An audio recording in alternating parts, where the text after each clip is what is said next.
Dr. Elena Vasquez wiped the sweat from her forehead as she carefully brushed dirt away from the strange metal object buried in the ground. The twin suns of Zarian Prime beat down on the dig site, making the air shimmer with heat.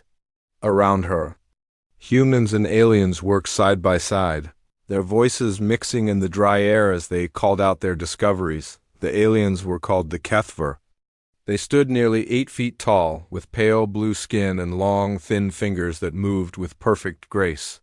Their technology was far beyond anything humans had ever built.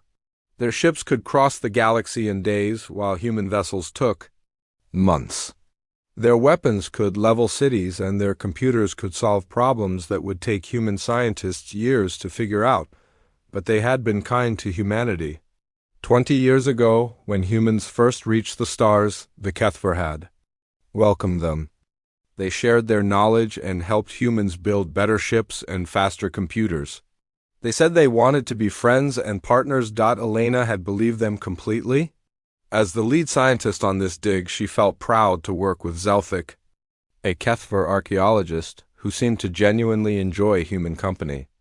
He often praised human creativity and said that humans saw things differently than his people did. This made them valuable partners in understanding the ruins of Zarian Prime. The ruins were old. Very old. The civilization that built them had vanished thousands of years before humans even learned to make fire. But their buildings still stood, made of materials that did not rust or break down. Inside these buildings, the expedition had found amazing things. Devices that could store vast amounts of information. Tools that seemed to work without any power source. Machines whose purpose no one could understand. Elena's team had been working on Zarian Prime for 6 months. Every day brought new discoveries. The Kethver seemed as excited as the humans about what they found. Zelphic often stayed late into the night, discussing theories about the ancient civilization with Elena over cups of bitter coffee. "Your people have such interesting ideas," he would say in his careful English. "We Kethver think in straight lines, but humans think in spirals. You see connections we miss." Elena felt good when he said things like this. She thought it proved that different species really could work together and learn from each other. But today, something felt wrong. Elena had noticed small things over the past few weeks. Kethver team members would stop talking when humans came near. They spent more time in their own section of the camp. And some of the most interesting artifacts seemed to disappear from the cataloging station, only to reappear days later with no explanation. Elena tried to tell herself she was being paranoid. The Kethver had been nothing but helpful. They had saved humanity from making terrible mistakes as they explored space. They had prevented wars and guided human development. Why would she doubt them now? The metal object under her brush was unlike anything they had found before. It was perfectly smooth, about the size of her fist, and seemed to pulse with a faint inner light. As she worked to free it from the packed earth, she heard voices from the Kethver section of the dig. They were speaking in their own language, which sounded like wind through crystal caves. Elena had picked up a few words over the months, mostly simple things like greetings and numbers. But these voices sounded urgent, almost angry. Elena glanced around. The other humans were busy with their own work, too far away to help if she needed it. The Kethver area was just beyond a low wall of ancient stone blocks. If she could get closer without being seen, maybe she could figure out what was making them sound so upset.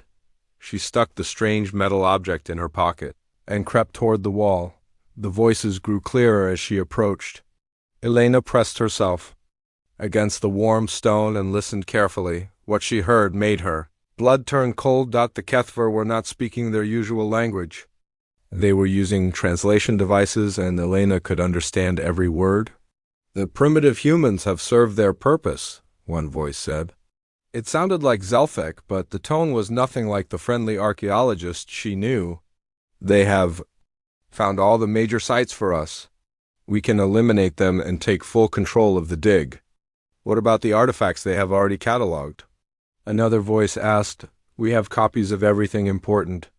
The humans were useful for the initial exploration, but their crude methods are no longer needed. We can extract the real treasures without their interference. Elena's hands shook as she pressed closer to the wall. When do we begin the elimination? A third voice asked. Tonight, Zelthic replied. We will make it look like an accident. Equipment failure in their habitat. Domes. By morning, there will be no witnesses to contradict our reports to the Galactic Council. Elena felt sick. Everything she believed about the Kethver, everything she thought she knew about their friendship with humanity had been a lie. They had been using humans like tools, planning to throw them away once they were no longer useful. She had to warn the others. Elena started to move away from the wall, but her foot kicked a loose stone. The small sound seemed as loud as thunder in the quiet air. The voices stopped. What was that? Zelthic asked. Elena heard footsteps approaching the wall. She ran. Behind her, shouts erupted in the Kethver language. Elena sprinted across the dig site, her heart pounding. She had to reach the human camp and warn everyone. Before it was too late, Elena... Zelthic's voice called after her, but now it carried no warmth at all. Elena, wait! We need to talk. She did not slow down. The human habitat domes were still a quarter-mile away across the rocky ground. Elena ran harder than she had ever run in her life, jumping over holes and dodging around the ancient stone pillars that dotted the landscape. A high-pitched whine filled the air behind her. Elena knew that sound.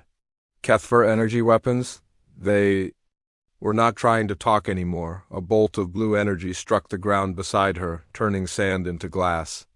Elena zigzagged as she ran, making herself a harder target. More energy bolts lit up the air around her. She reached the first habitat dome and slammed her hand on the emergency alarm. Loud sirens began wailing across the human camp. Elena burst through the dome's airlock, gasping for breath. Everyone out! She shouted to the dozen humans inside. The Kethver are trying to kill us. This was all a trap. The humans stared at her in shock. Some started to ask questions, but the sound of energy weapons hitting the dome's outer wall cut them short. The advanced alien materials held, but Elena could see scorch marks spreading across the transparent sections. Marcus Chun, the chief engineer, grabbed his emergency kit. How many are there? He asked. I don't know, maybe all of them.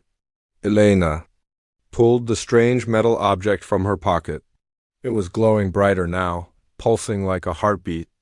But I think the ruins might help us. This thing reacted when the shooting started. Through the dome's walls, Elena could see Kethver figures approaching with weapons raised. The beings she had thought were friends were coming to murder her. And everyone she cared about, the ancient metal object in her hand grew warm as if it sensed her fear and anger.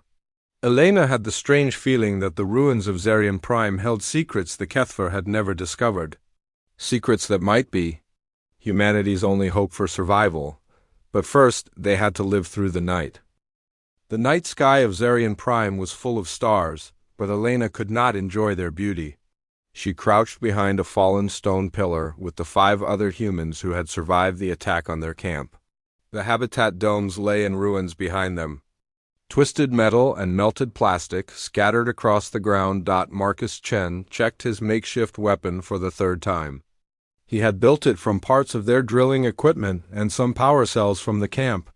It looked nothing like the sleek energy rifles the Kethver carried, but it could fire bolts of electricity that might stop an attacker. How many shots?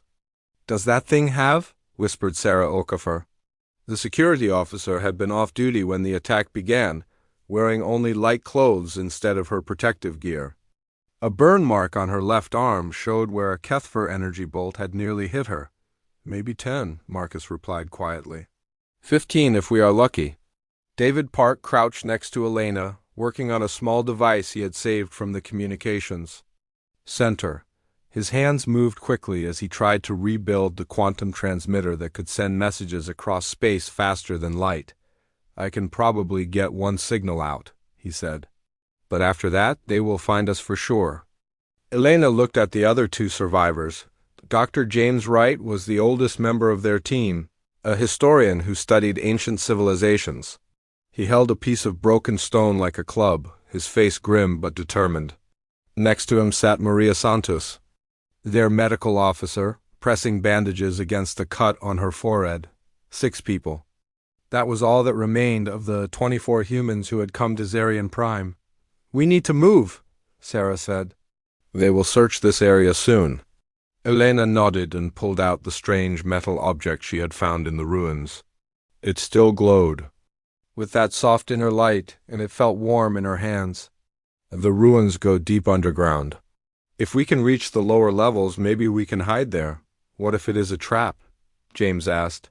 "The Kethver know those ruins better than we do." "Do they?" Elena looked at the artifact in her hands. "I've been thinking about this thing. It started glowing when the attack began, and I noticed something else during our dig. The Kethver never went into the deepest parts of the ruins. They always sent us down there alone." Marcus raised his eyebrows. "You think they were afraid of something down there?" "Maybe, or maybe the ruins do not like them very much." A low humming sound drifted across the rocky landscape. Elena recognized it as the sound of Kethver hover vehicles. The search was getting closer. "We need to go now," Sarah said. The group moved carefully through the darkness, using the ancient stone structures for cover. Elena led them toward an entrance she remembered from their early explorations. It was a narrow opening that led down into the underground sections of the ruins. As they moved, Elena thought about all the things that had seemed strange during their months of working with the Kethver. How the aliens always found reasons to avoid the lower levels. How they seemed uncomfortable when humans brought up artifacts from the deepest chambers. How they always changed the subject when Elena asked about the original builders of the ruins. Now she understood. The Kethver knew something about this place that they had never shared. The entrance to the underground ruins was hidden behind a wall of carved stone. Elena had to feel around in the darkness to find the right symbols to press. When she touched them, the wall slid aside with barely a whisper of sound. "How did you know how to do that?" David asked in amazement. Elena stared at her own hands. "I do not know, it just felt right." They slipped into the underground tunnel. Elena's artifact provided the only light, casting strange shadows on the walls. The tunnel was smooth and perfect, made from the same material as the surface buildings. But down here, Elena could feel something different. The walls seemed to hum with energy, too low to hear but strong enough to feel in her bones. "This place feels alive," Maria whispered. "The Kethver have technology we cannot understand," Marcus said. "Maybe the builders of these ruins had even better technology." They walked deeper into the underground complex. The tunnels branched and split, creating a maze of passages. Elena chose their path by instinct, following the glow of her artifact. It seemed to pulse brighter when she turned in certain directions. After an hour of walking, they reached a large chamber carved from solid rock. The walls were covered with symbols that seemed to shift and change in the light from Elena's artifact. In the center of the room stood a tall pillar covered in more symbols. "Look at this," James breathed. He moved closer to examine the wall carvings. "These symbols tell a story." Elena joined him, holding up her artifact for better light. The symbols did seem to show pictures when she looked at them carefully. Pictures of tall, graceful beings working together to build great cities. Pictures of ships traveling between stars. Pictures of a peaceful, advanced civilization. But then the pictures changed. They showed different beings arriving from space, beings that looked very much like the Kethver. The newcomers smiled and offered gifts. They seemed friendly and helpful. "The same pattern," Elena said quietly. "Just like with us." The next pictures showed the truth. The visitors were not friends. They studied the peaceful civilization, learned their secrets, and then turned against them. The pictures showed cities burning and people fleeing. They showed the survivors hiding in deep places like this chamber. "The Kethver did this before," James said. "Thousands of years ago." David had been working on his transmitter while the others studied the walls. Now he looked up with excitement. "I think I can boost the signal using the energy in this place. The walls are full of some kind of power source." "Do it," Elena said. "Earth needs to know what really happened here." David connected his device to the central pillar. Immediately, the symbols on the walls began to glow brighter. The chamber filled with a low humming sound. "I am connected to the quantum communication network," David said. "Sending the message now." Elena watched the symbols dancing on the walls. They seemed to be responding to David's signal, as if the ancient technology was helping them reach across. "Space to warn Earth, message sent," David announced. "But I do not know if anyone received it."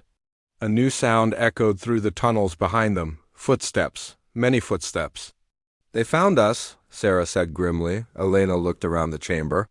There were other passages leading deeper into the ruins, but she could hear footsteps coming from those directions too. The HFY had surrounded them. "At least we warned Earth," Marcus said. He raised his makeshift weapon and checked the power level one more time. Elena held her artifact close to her chest. It was glowing so brightly now that it hurt to look at directly. The symbols on the walls pulsed in rhythm with the artifact, as if they were talking to each other in a language of light. "Maybe warning Earth was not the only thing we accomplished," she said. The footsteps grew closer. Elena could hear HFY voices echoing through the tunnels.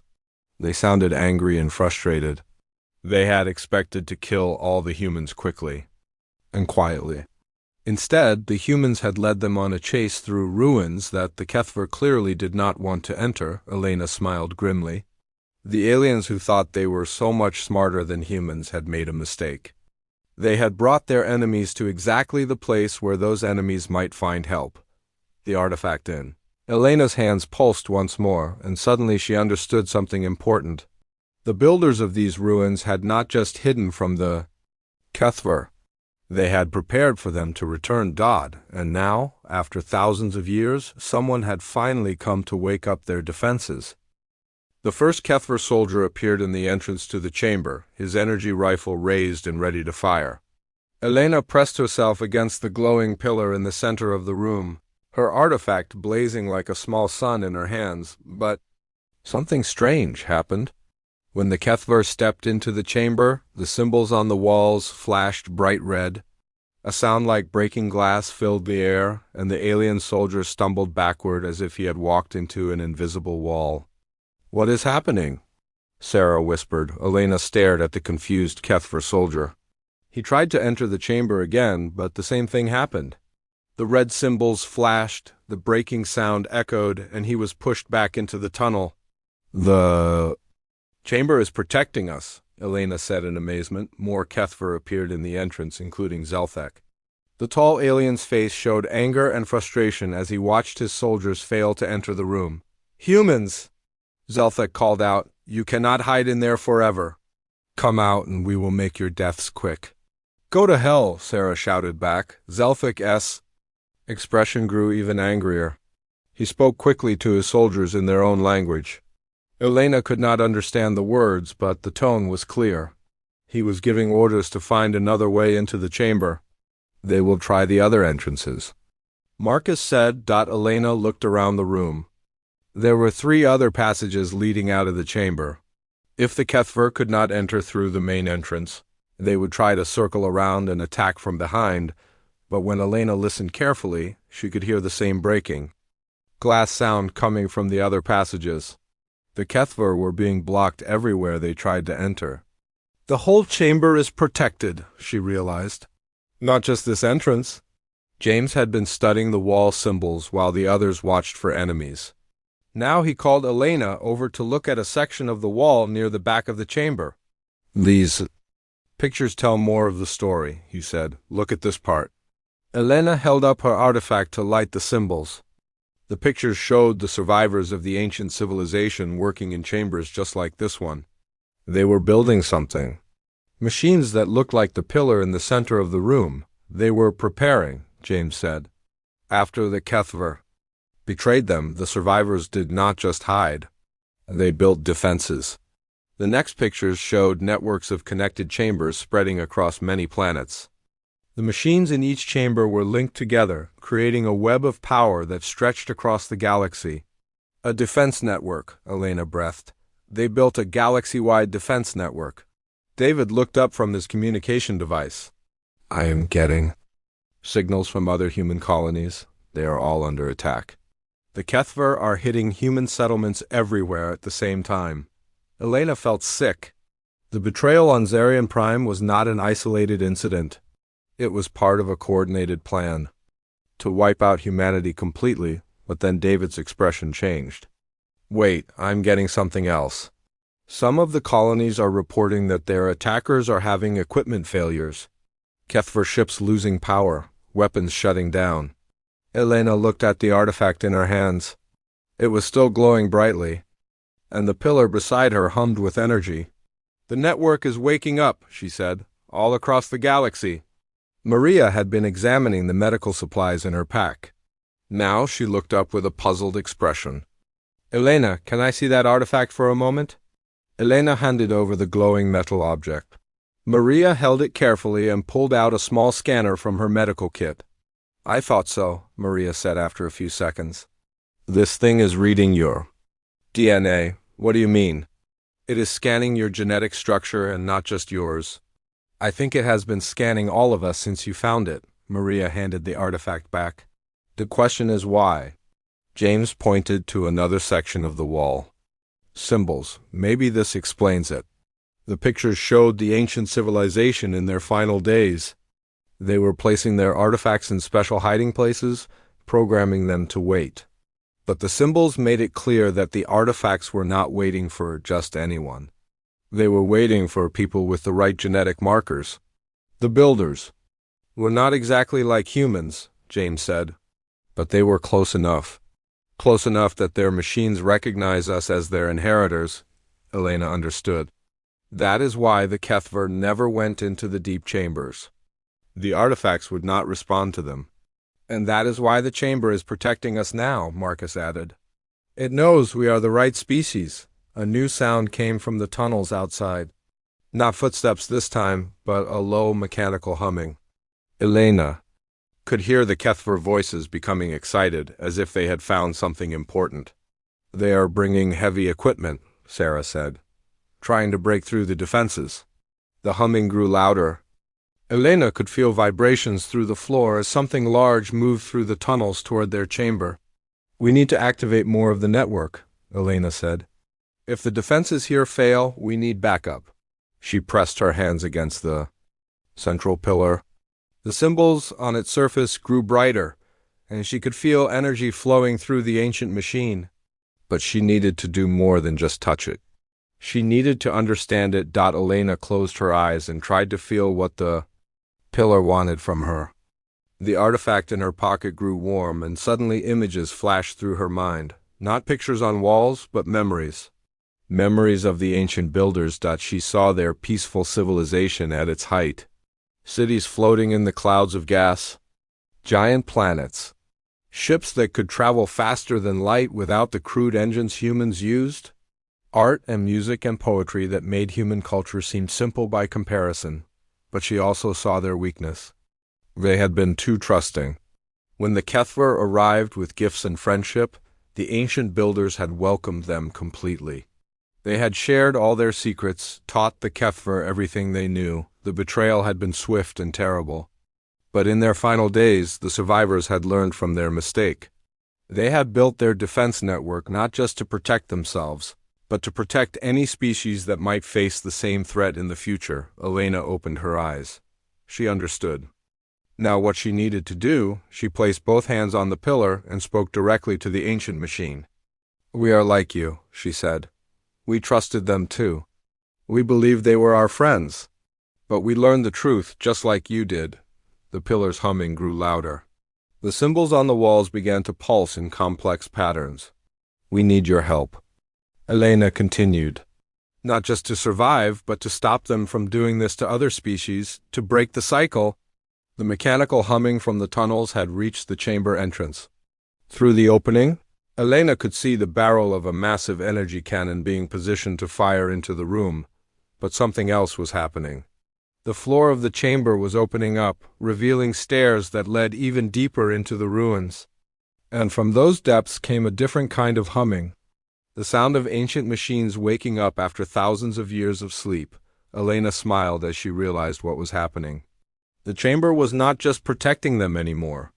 It was preparing to fight back, The Kethver were about to learn that some betrayals have consequences that last for thousands of years. The stairs that opened in the chamber floor glowed with the same soft light as Elena's artifact. She could hear the ancient machines coming alive deep below, their sounds growing stronger with each passing second. "Elena," Zelthak's voice echoed from the tunnel entrance. "You do not understand what you are doing. Those machines are dangerous. They destroyed my ancestors' ships when we first came to this world." Elena turned to face the Kethver leader. "Your ancestors came here to steal and murder, just like you did to us." "We came to learn and grow," Zelthak replied. "The ancient ones were selfish. They refused to share their knowledge with younger species." "Liar!" Elena's voice was cold. "I have seen the truth in their records. You pretended to be friends. You gained their trust. Then you killed them and took everything they had built." The massive energy cannon outside the chamber began to charge up. Elena could hear the high-pitched whine that meant it was almost ready to fire. "Come down here," she called to the other humans. "The lower levels will be safer." One by one, her teammates descended the glowing stairs. Elena went last, taking one final look at the chamber that had protected them. The symbols on the walls were now blazing so brightly that they hurt to look at. The stairs led to a vast underground facility that stretched as far as Elena could see. Rows of machines lined the walls, all of them humming with power. Lights blinked and flashed across control panels covered in the same symbols they had seen above. "This place is enormous," Marcus said in amazement. Elena walked to the nearest control panel. When she touched it, the symbols lit up and rearranged themselves into patterns she could somehow understand. "The network is fully active now," she sighed. "I can see status reports from installations across the galaxy." The information flowing through her mind was almost too much to process. The ancient defense network had nodes on hundreds of worlds. Most had been dormant for thousands of years, but Elena's activation of the Zarian Prime facility had sent wake-up signals to all of them. "David," Elena called. "Are you still getting communications from human colonies?" David checked his rebuilt transmitter. "Yes, but the reports are strange. Some colonies say Kethver ships are just shutting down. Their weapons stop working, their engines fail, their computers crash." Elena smiled grimly. "The network is not just defensive. It includes viruses hidden in advanced technology. When the Kethver stole from the ancient builders, they also stole the viruses." Sarah looked confused. "But the Kethver have been using that stolen technology for thousands of years. Why are the viruses activating now?" "Because the network was waiting for the right signal," Elena explained. "It needed someone with the correct genetic markers to wake it up. Someone the builders would recognize as worthy successors." Above them, Elena could hear the energy cannon firing. The blast shook the entire facility, but the ancient defenses held. Instead of breaking through, the cannon's energy was absorbed and redirected into the network's power systems. "They are making us stronger," James observed. Elena moved to another control panel. This one showed a map of local space with red dots marking Kethver ships. As she watched, many of the dots began to change color, indicating system failures, but some ships were still operational. The newest Kethver vessels, the ones built entirely with their own technology instead of stolen ancient designs. "We need to deal with the ships that are still working," Elena said. "The network can disable the stolen technology, but it cannot touch purely Kethver systems." She touched another part of the control panel. New information flowed into her mind, showing her the facility's manufacturing capabilities. The ancient builders had not just created defenses. They had created the ability to build new defenses, adapted to face new threats. "The machines down here can build weapons and armor," Elena told the others, "but they need someone to guide the process. Someone who understands both ancient technology and modern threats." Marcus stepped forward. "I can help with that. I have been studying their engineering principles for months." Elena nodded. "Maria, we will need medical supplies. The network can synthesize them, but you need to tell it what we require." "What about the rest of us?" Sarah asked. You are going to learn to fight with ancient weapons, Elena replied. Because this war is not over yet. The facility's manufacturing systems came online with a deep rumbling sound. Elena watched in fascination as machines that had not moved for millennia began to work again. Metal flowed like water, taking new shapes according to patterns Elena selected from the ancient database. The first items to emerge were suits of armor unlike anything humans had ever built. They looked like liquid metal until someone put them on, then they hardened into perfect protection that moved like a second skin. Sarah was the first to try one. The armor flowed over her security officer uniform, sealing completely but still allowing her to move normally. It feels lighter than regular clothes, she said in amazement. Elena created weapons next. Energy rifles that drew power from the same source as the defense network. Unlike HFY weapons, these could not be disabled or turned off by outside signals, but the most important creation was a communication system that linked directly to the network. Elena could now talk to the awakening installations across the galaxy, coordinating their defenses and sharing information. The reports coming in were encouraging. HFY fleets throughout the galaxy were experiencing massive system failures. Ships that had terrorized younger species for centuries were now floating helplessly in space, but the reports also brought disturbing news. The HFY were adapting quickly to their technological failures. They were reverting to older, simpler weapons and tactics, and they were becoming more desperate and vicious as their easy victories turned into grinding defeats. They are executing prisoners on worlds where their weapons still work, David reported grimly, including human civilians. Elena felt anger building inside her. The HFY could not win through superior technology anymore, so they were turning to pure brutality. Then we stop them, she said simply. Elena interfaced with the facility's main computer, downloading everything she could about ancient military tactics and strategies. The builders had been peaceful, but they had also been practical.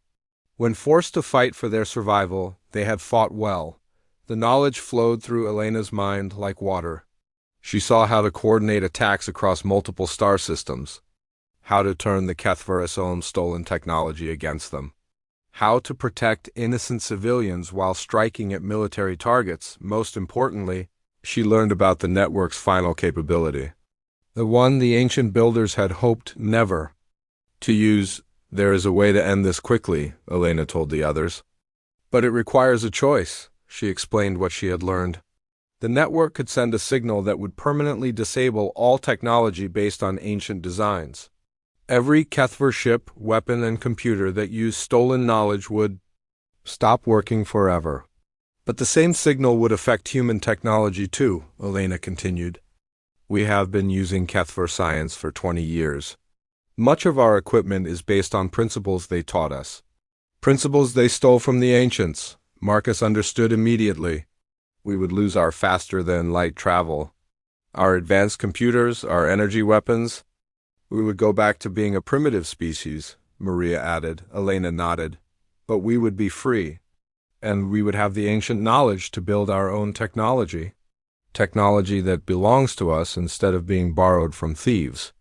Above them, the sounds of battle were growing louder.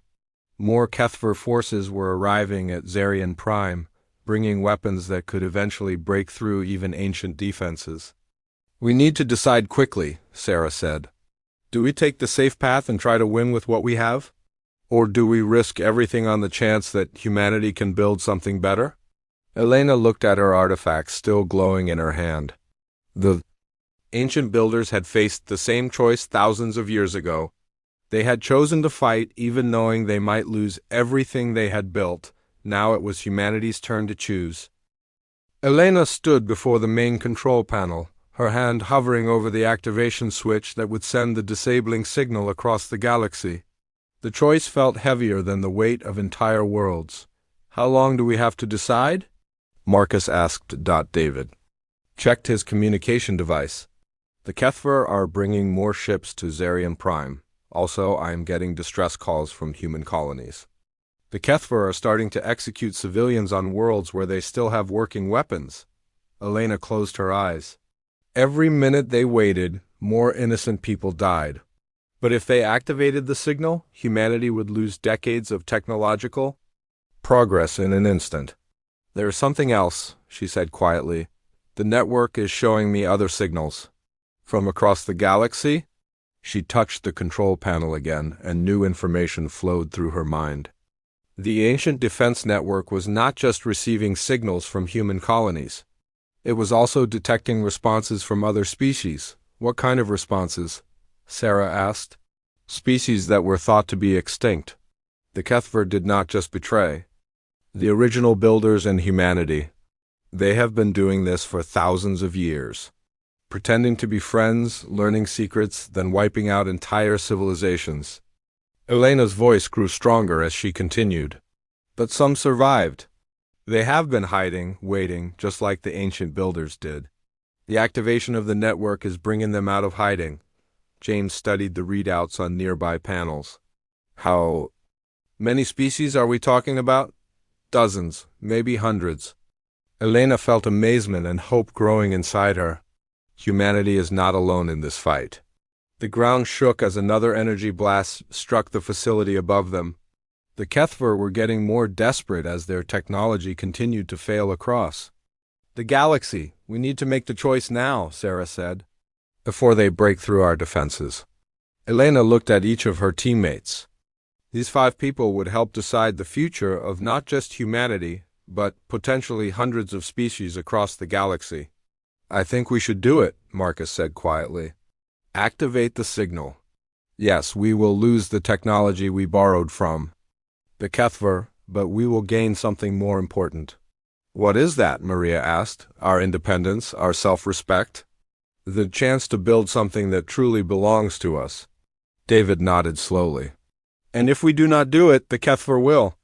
Just find new species to betray. The cycle will continue forever. Sarah checked her ancient armor and weapons. We are soldiers. Our job is to protect people, even if it costs us something. I say we activate the signal. James pointed to the wall symbols that had told them the story of the ancient builders. They made this choice too. They gave up their comfortable lives to fight for what was right. We should honor their sacrifice. Elena felt tears in her eyes. Maria, what do you think? The medical officer was quiet for a long moment. I have been thinking about the Hippocratic Oath. First, do no harm. If we do nothing, the Kethver will keep hurting people. If we activate the signal, we might save millions of lives across the galaxy. Elena nodded. The choice was clear now. She placed her hand on the activation switch. This is for everyone the Kethver betrayed, everyone they killed, everyone they would have killed in the future. The switch felt warm under her palm. Elena pressed it down. Instantly, the facility around them lit up like the heart of a star. Energy flowed through conduits that ran deep into the planet's core. The signal raced outward at speeds faster than light. Carried by quantum networks the ancient builders had hidden throughout the galaxy. Elena could feel the signal reaching other installations. One by one, the dormant facilities came fully online. The network that had waited for thousands of years was finally complete and active. Above them, the sounds of Kethver weapons suddenly stopped. David's communication device buzzed with incoming messages. Reports from human colonies, he said excitedly. Kethver ships everywhere are shutting down completely. Their weapons are dead. Their engines are not working. Their computers have crashed. Elena accessed the network to see the bigger picture. Across the galaxy, Kethver technology was failing on a massive scale. Ships that had ruled space for centuries were now floating helplessly.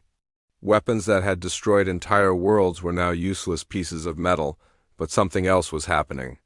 2. The signals Elena had detected earlier were growing stronger. Hidden bases were revealing themselves. Ships that had been disguised as asteroids or dead moons were coming online. The other species? Elena breathed. They are coming out of hiding. On her control panel, Elena could see messages arriving in dozens of different languages. The network was translating them automatically, and the meaning was clear. Species across the galaxy were thanking humanity for finally breaking the cycle of Kethver betrayal. Some of the messages contained offers of help. Others shared technological knowledge that had been hidden for generations. A few included invitations to join a new kind of galactic community, one based on cooperation instead of domination. "Elena," Sarah called from the stairs leading to the upper level, "I think you should see this." Elena climbed back to the chamber where they had first taken shelter. Through the entrance she could see Kethver soldiers in the tunnel outside. But they were not preparing to attack anymore. Their weapons lay on the ground, completely dead. Their armor had shut down, leaving them vulnerable. Some of the soldiers looked confused and frightened. Others seemed almost relieved. Zelphic stood at the front of the group, but he looked very different now.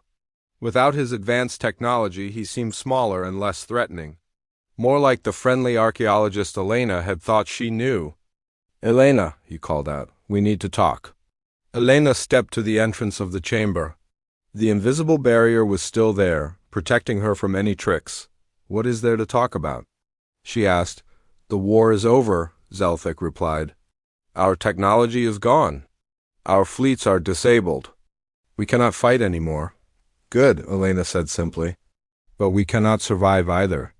Without our advanced technology, many of our colonies will face disasters. People will die from hunger and cold." Elena felt a flicker of the old sympathy she had once felt for the Kethver.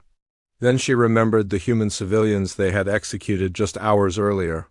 "You should have thought about that before you started murdering innocent people," she said. Zelphic's shoulders slumped. "You are right.